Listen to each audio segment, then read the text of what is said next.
Hi guys! Welcome to my mini vlog! After dinner po pala, nagyaya ang aking boss na kumain kami ng dessert sa Sungsyawan. Parang kabilang barangay lang dito sa amin.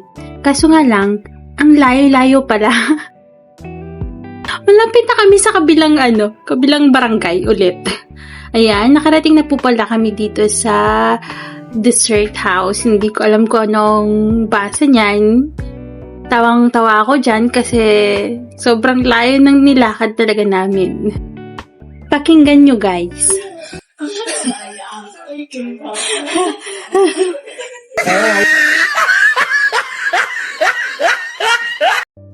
O, diba? Hingal na hingal si Ateng. Ayan, pagdating, nag-order po agad kami. Then, I'm asked my boss kung ano ang masarap na dessert dito sa menu. Sabi ko sa kanya, I can't read Chinese. So, sabi niya, mamili na lang daw ako dyan sa mga picture. Ganyan kami lagi kapag nag-order. Tinitingnan ko muna yung mga picture kasi hindi naman ako marunong magbasa ng Chinese. That is my first time na makarating dyan sa dessert house. Kaya hindi ko alam kung ano ba ang i-order ko. So, nagtatanong ako sa kanya na kung ano masarap dyan sa mga picture na yan. Nakapili na din ako ng gusto kong order na dessert. Pag weekdays daw, sobrang andaming tao daw dito. Ang in-order pala ni Cheche yung unang sinerve nila.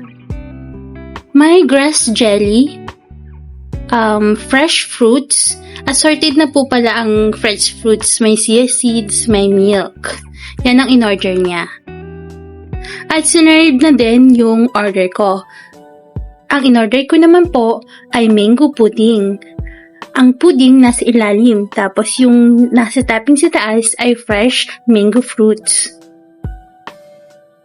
And also, she added another one dessert.